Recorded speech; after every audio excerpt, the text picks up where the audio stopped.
Assalamu alaikum. Hello everyone. Welcome to Zaz World. If you haven't subscribed to our channel yet, please do subscribe and press the bell icon for notifications. So today we're going to make stuffed steamed buns. So let's have a look at the ingredients we require for making this.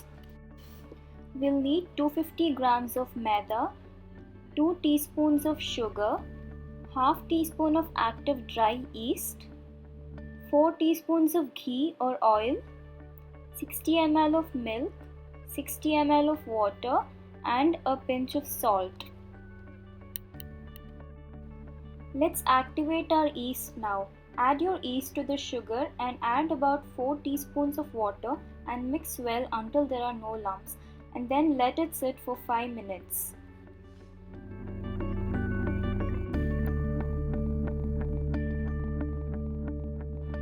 This is how our yeast looks after about 5 minutes. Now let's make the dough for our buns. For that, take a container and add your maida and salt. Mix both these well and create a little hole in the middle. Now add your activated dry yeast into the mixture and mix all these well until there's no water left. Gradually add water and knead it well. Now add in your remaining milk and the ghee and knead it into a smooth dough.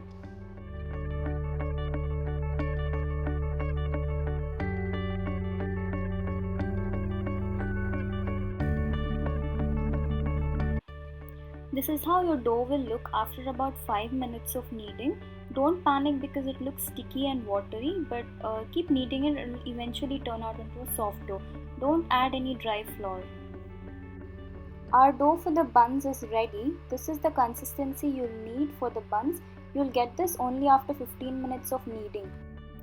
Now it's time to ferment our dough. For that I'm going to grease my container with oil. You can also use butter for this. And then take your dough and press it slightly, and then keep it in your container and press it slightly with your fingers. Cover it and keep it in a warm place for about 45 minutes to 1 hour. Now let's make this stuffing. For that I've taken about 100 grams of boiled and shredded chicken, about a handful of peas, 1 tablespoon of oil, salt as per your taste, 1 teaspoon of black pepper powder, 3 small onions finely chopped, 2 green chilies finely chopped, 1 small carrot and 1 small capsicum finely chopped. Now take the pan, add in your oil, your green peas and your onions and saute them really well until they're translucent.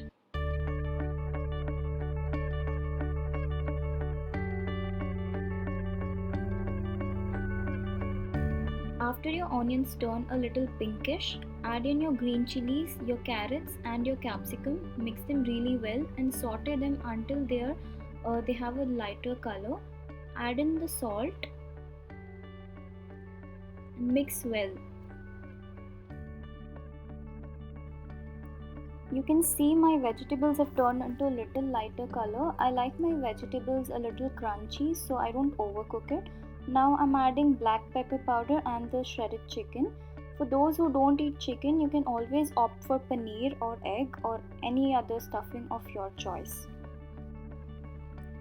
Let's have a look at our fermented dough. This is how our dough looks after about 1 hour of fermentation. I'm slightly kneading it in the container just to absorb all the oil that we had used while greasing.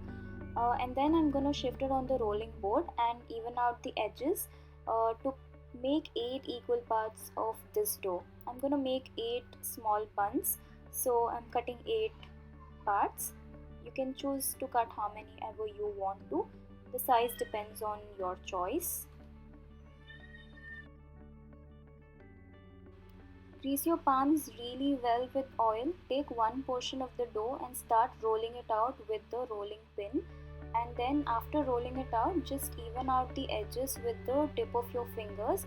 Don't put a lot of pressure. Then add about 2 to 3 teaspoons of filling and then seal the corners just the way it's shown in the video.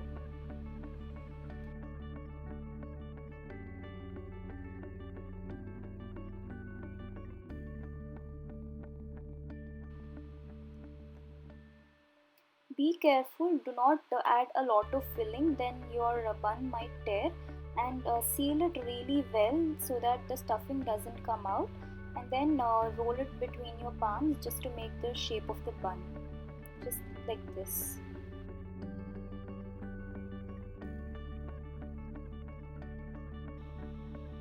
Add some water in a vessel and keep it on the stove. Let the water come to a boil, and after it boils, you add your plate of buns inside and then cook it for 15 minutes on low flame, just the way you cook idlis.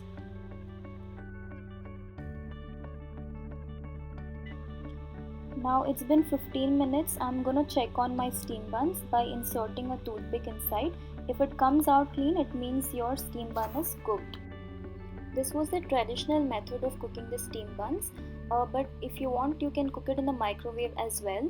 Here you can just take a butter paper, grease it well with oil, and place the bun on top of it, and arrange all your buns that you want to cook in the microwave in a baking tray. But I prefer steam cooking on a stove over this microwave cooking because it turns out really soft and fluffy, whereas this one turns out to be dry. Here I'm using the lower rack and keeping my tray on top of it because on higher rack there are chances of the buns burning, so don't want that. Now I'm setting my microwave mode to steam cook on the mode 5, and then setting the weight and then starting it. It's gonna cook for about 4.5 minutes, so let's wait for it to cook.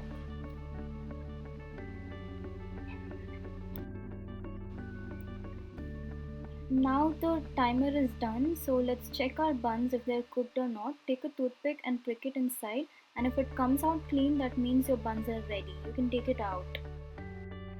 Our buns are ready. This is from the microwave oven. I'm just garnishing them with some coriander leaves.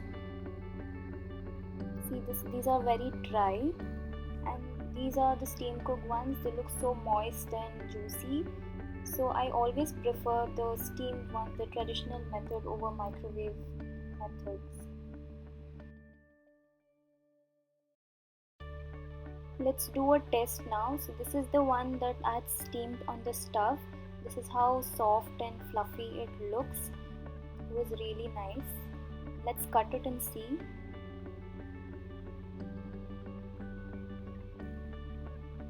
You can see it's so soft and moist.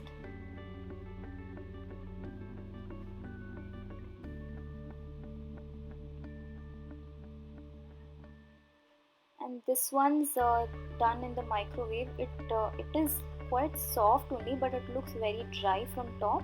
But when you eat it also it's dry, so always go for the steam cooked buns, which is the traditional method.